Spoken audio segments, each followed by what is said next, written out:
Alright everyone, now let's make this more professional. So far, we handled the form submission directly inside page.js. But in real projects, we don't keep backend logic inside components. Instead, we collect all API logic in one place, just like we created a components folder. Now, we'll create a structure for backend actions. So first, inside the app folder, we create a new folder called helpers. Then inside it, we create a file called actions.js. Now, very important. At the top of this file, we write useServer because this file will contain server-side logic.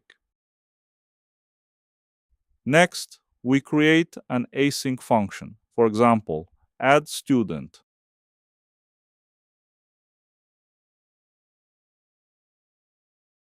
This function will receive form data. Then we move our fetch logic here. We send a post request to localhost 3005, and inside the body, we use form data.get to read values.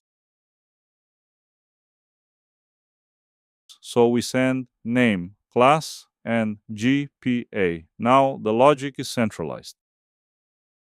Next, we go back to page.js and import this function.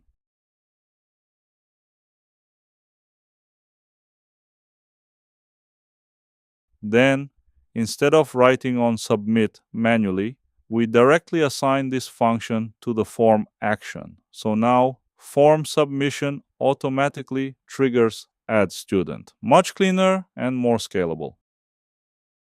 Now let's improve the user experience. After adding a student, we don't want to stay on the same page, so we use redirect. We import redirect from Next navigation.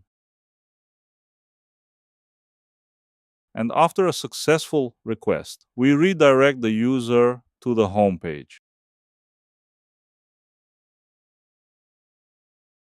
Now, when we submit the form, the student is added, and we are automatically redirected. So the flow becomes submit form, send request, save data, redirect to home page, and see the updated list.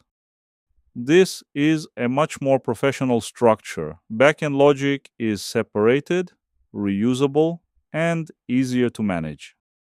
Next, we'll take it even further by using hooks to handle loading states like is pending.